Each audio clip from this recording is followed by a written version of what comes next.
My name is Karanveer Singh, aka Handsome Najat. We're creating a one-of-a-kind VR game made especially for wheelchair users, and it's already turning heads. This isn't just another game. It's an experience built with accessibility at its core, designed to turn physical limitations into exciting adventures. Players can move, explore, and interact in dynamic virtual environments where creativity meets inclusivity. Whether it's racing through digital landscapes or traveling through the mountains, this game opens the door to a whole new world of immersive fun.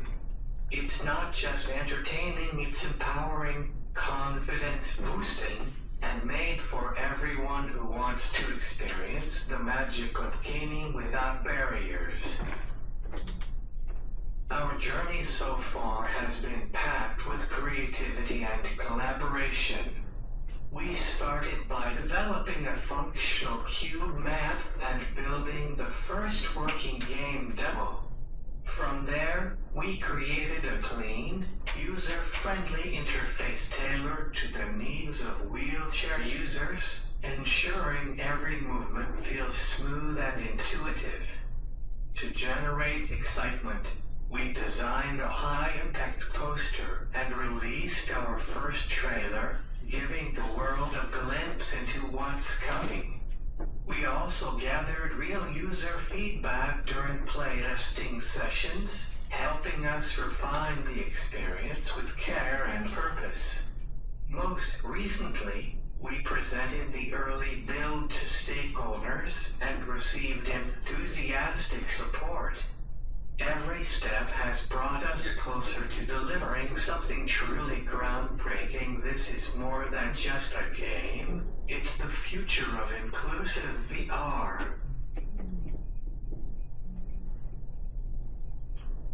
Change the slide, please. We will be covering the following items in our agenda today. Let me introduce my team. I'm the second project manager, UI and UX designer. Nate is the developer, 3D artist. Lucie is the project manager, UI and UX designer. Jack is the developer, 3D artist. Miranda is the developer, 3D artist. Gwen was the UX designer. Cameron is the developer.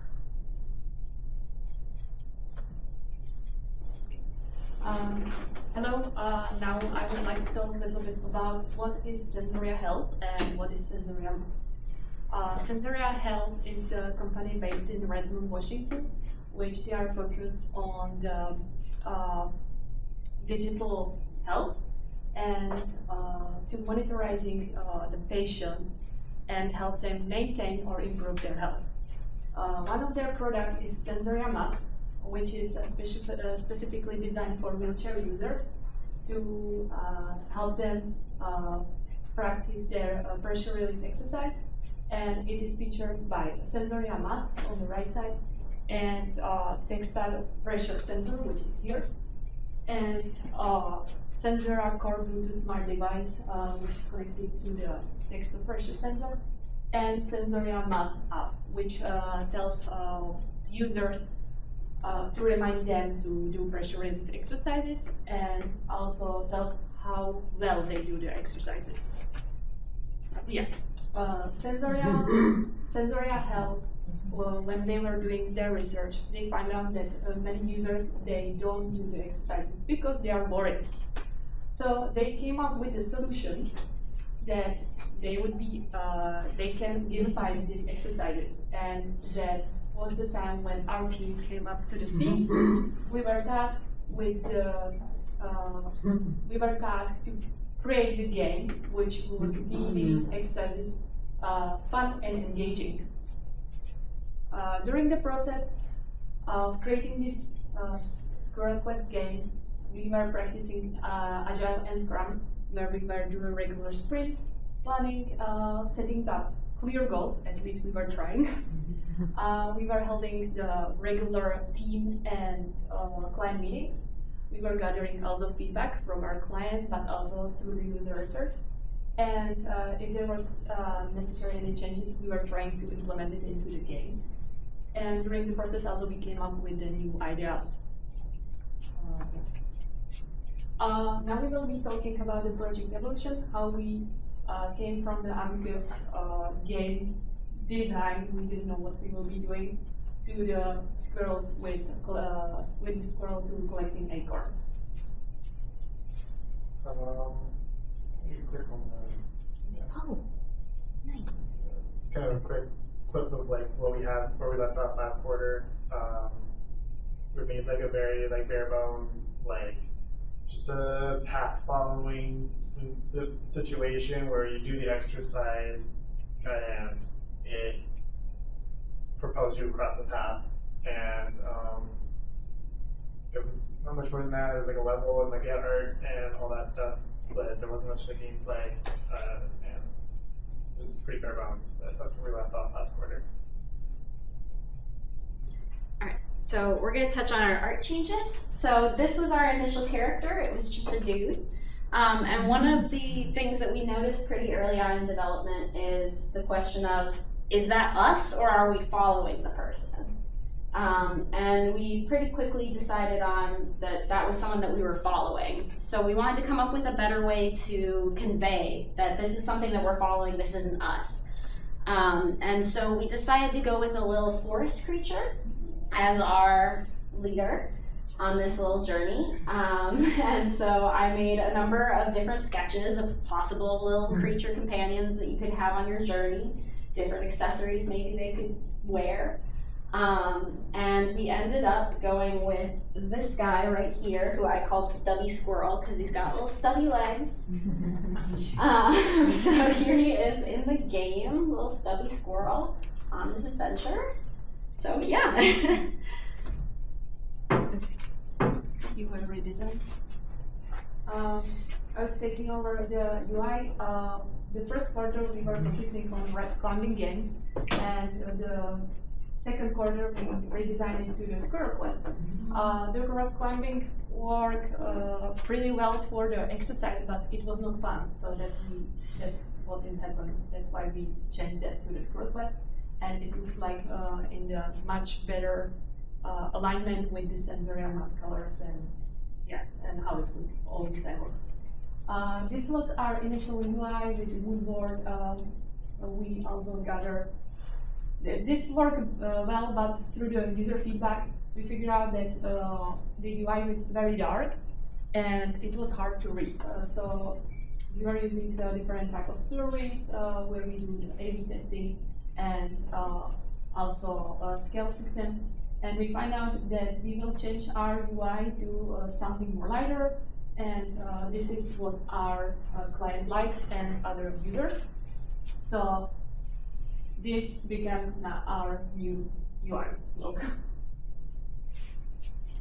Okay, so these are the gameplay and level updates. So that was the previous level. It was a bit smaller. It was more of just a proof of concept for the game's movement system. And so when we went to revamp the gameplay, we needed to make a larger level because for the exercises to work properly, it involves holding the lean position for about a minute typically, or 30 seconds. And so we needed to build a larger level to accommodate that. So this is the new level that I built. And so you can see there, the paths are significantly longer. There's acorns along the path, which we'll get to. And it's just more of a interesting environment to look around in. That mountain back there is massive. I didn't even know how big it was until we went and tested it, and we're like, whoa. but we kept it because it's a big piece to that's kind of interesting to look at, and you've just been in this large environment. And that was kind of the goal with the levels, have an interesting environment for the player to traverse through. Yeah, and then this was this is also part of the level. This was a plan for level 2, which we did not get to at the end of the quarter. There's some early drawings of concepts for the level and different gameplay systems and props to put in the level. Different 3D models that I made. And so this is, it's all the same map, but we probably just load a different scene with more details for this section, where you're just kind of spiraling up this little canyon area. But that was the concept of it. Alright, so the paths, it takes 30 seconds to go down, and you have to hold the position, the exercise position, and if you aren't holding it, you won't collect the acorns. And then we got like the signs telling you what exercise you should be doing. Initially, it was we had it so that if you weren't holding the position, you would just stop moving, but that didn't really encourage you to hold the exercise, because if you hold the exercise, it allows more blood flow. And if you are not holding the exercise, you don't get that blood flow. So you want to like get rewarded for doing that. So when you're not holding exercise, you don't collect the acorns. Yeah, one of our biggest challenges in this process was coding, because none of us are really proficient in that. We also do overscoping. We want to do much more, but it was out of our ability. Prioritizing tasks was something what we were kind of fighting to, because sometimes we got stuck on the idea for too long, and which was not necessary.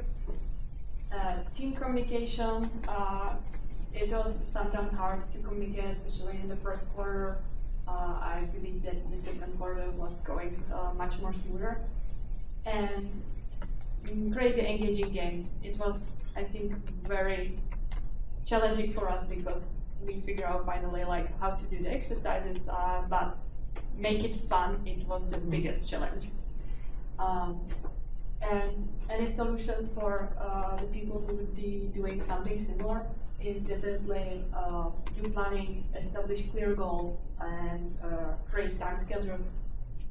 Check in regularly with your team and the client, and gather as much as user feedback as possible. Now I will take a word to Jack and Miranda, and we'll go through with you in the live demo. All right, so welcome to Squirrel Quest, everyone. One of our big features of this game is the fact that you do not have to use your controller in order to navigate around the world. It is all gaze interactable. So real quick, we're going to show off our little tutorial we have here. So the tutorial is just going over the proper way to do our exercises. So for example, our lean left, Jack, if you could lean left for us, following the picture. You want to make sure that your butt cheek is all the way off of your seat. Good, you're good. And so we wanted to make sure that it was explained both written and visually, so you can see it there. Go ahead and exit that out, and we'll go into level select now. Currently, we only have one level in our game, but we have enough space in our main level for 3 different exercises in the future. All right, so looking around, here's our scene. Lovely, lovely forest environment. Jack, why don't you go ahead and start leaning forward? Perfect. And why don't we go ahead and pause real quickly. Yep. So one of the things that we wanted to make sure is while playing this game that our players were comfortable. Go ahead and open up our settings menu. No. All right, that's fine. So we do have settings that are available for our users to do. So if you resume the game, as you can notice, there's a little black outline around the screen. That is to prevent motion sickness in our players. A lot of players find it a lot more comfortable in moving in VR with a vignette. We do have the ability to disable it, but in order for Jack to be more comfortable and not get nauseous, we're gonna leave it on. So, as you can see, Jack here is performing the exercises properly and he is collecting acorns. Jack, if you could go ahead and stop lifting up and just slouch. Yeah, Jack isn't doing the exercise correctly, which means he isn't collecting any acorns. The goal of the exercise is to do it properly and to hold that position so you can collect as many acorns as possible. Our tracks are set on an automatic system, so as soon as you start moving, you will continue moving down the path. That is to encourage our players to keep holding their position. If they're not holding it, they're not collecting acorns, but they're still moving. As soon as you reach the end of the path, it stops and will not start until you start the next exercise.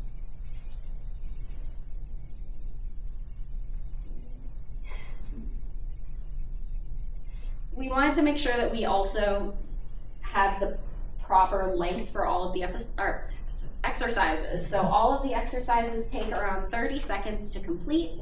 Each path has around 10 acorns that are collectible on it.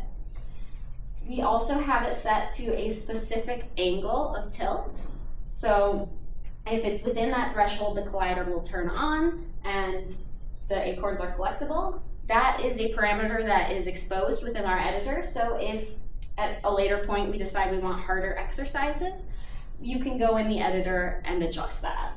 So as you can see, this is our performance based off of how many acorns Jack collected, which is 38 out of our 40.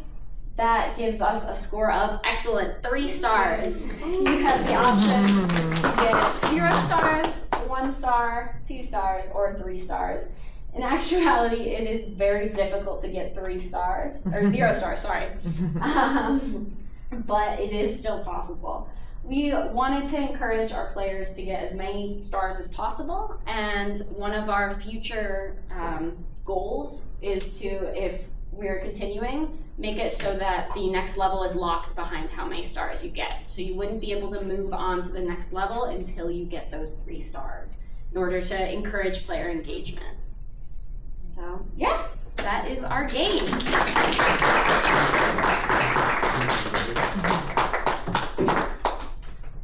And also, our project is open educational resource, so anybody who would like to learn a little bit more about our project, they can go to the website. Actually, I should go. Yeah, this is how our site looks like. You can find our trailer, also link to the store where you can play the game actually. And also we have the Notion page where you can learn about the process and any necessary information for the game.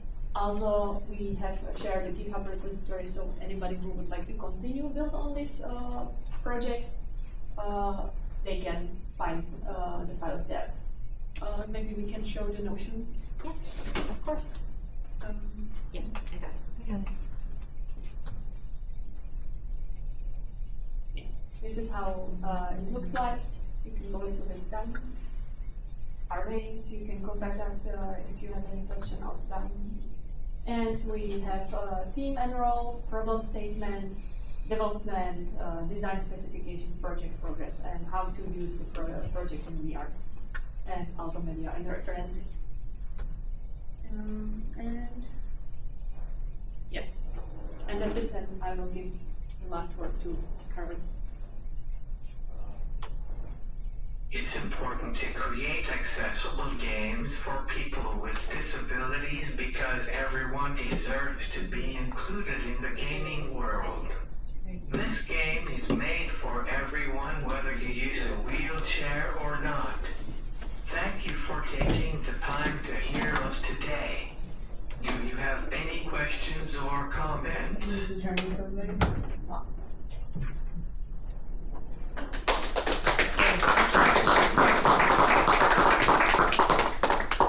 How did you figure out what incentive to give the users? How did you guys think of the 3 stars or the score and the acorns?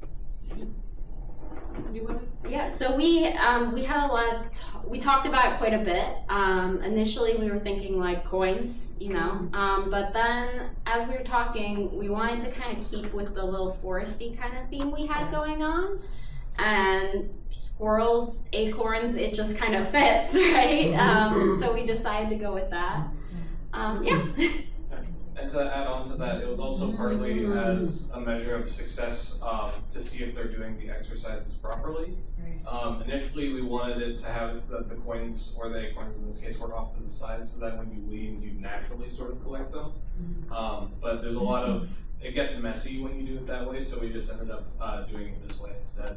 And there was a few other ideas to have like a marker for success, like we were going to have like a stat tracker at the end of the level, but for player engagement, it kind of just made sense to do it this way because it kind of kills two birds with one stone. So.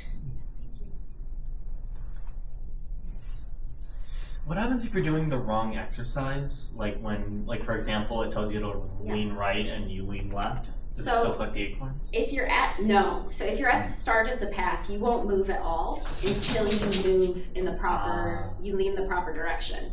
If you, for example, it's a lean left path, you lean left to start it, and then the rest of the time you're leaning right, you will not collect any acorns.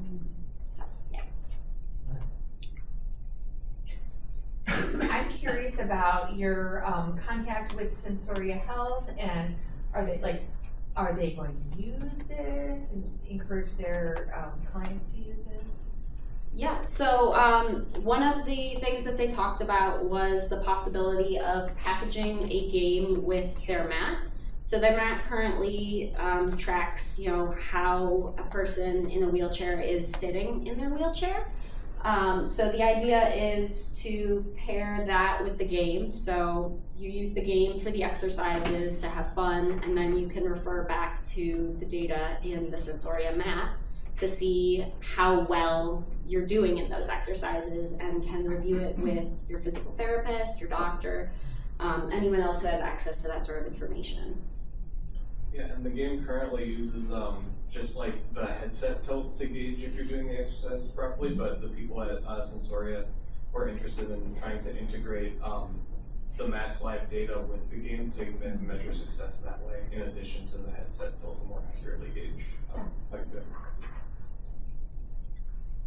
Yes. So if you really want to be, you could cheat by just like tilting the headset a little. A little. If one were truly unlimited. The amount. we did a few. Do you want to go? It's like when you start the game, it creates like a static point, like where like in your like waist area, and it tracks that point. So it's like, for instance, the headset tracks in 3D space. It knows like where your body is, where your head is relative to where that point was set at the beginning. So it's like it's the angle of that from that point to your head, and not just the tilt of your head. Yeah. So Nice. you can maybe cheat. You like, can't. Just like It's just. Or take the It's headset difficult, out. and you'd probably just be better off just doing the exercises. Get an oblique workout. Yeah. Yes. I have a quick question. I love the slide with the iterative designs, the different squirrels and the fish out of water. And Yeah. it was really wonderful. And so I'm curious, my question is there a component of your game, or perhaps the next generation of the game, that's either competitive or cooperative, so there could be different forest animals in the same way? One thing that we talked about with continuing our level design was one thing that happens throughout our level, the pathing system that we planned, you go further up as you're going. So one thing we discussed was switching animals, or switching perhaps the color of the squirrel as it goes up throughout the levels. We currently don't have any plans for any sort of multiplayer or racing aspect to it, but I think we'd definitely be open to brainstorming the idea around it. That was like early on. It's like we were trying to come up with like a score system that like you could at least like tell your friends about, or Yeah. that kind of Challenge each other. Yeah. Like genius level. Yeah. Yeah. Yeah. Alpinist. Yeah, go Yeah, I ahead. wanted to ask, did you have any thought about possibly using the acorns as maybe like an in-game currency, like to get skins for your? Yes, Okay. that was definitely another thing we talked about. Just because it was a little bit later in the quarter when we came up with the acorn system, there wasn't really any time to implement that sort of thing. But we definitely talked about how fun it would be to be able to add like little hats or accessories. That's one of the reasons why the next level 2 is locked by how many acorns you collect. The idea is that you kind of buy the next level where you unlock it. Yeah, it's just further incentives using the same system to do the exercises properly, which is the whole goal of the project. So. And then I think I thought I saw a question over there, or? I mean, if you guys make merch, can you just let us know? Sure. Thank you. I'm gonna buy. I'm buying. What you say? Thank you. It's flattering. Thank you. Well, thank you guys. Recording stopped.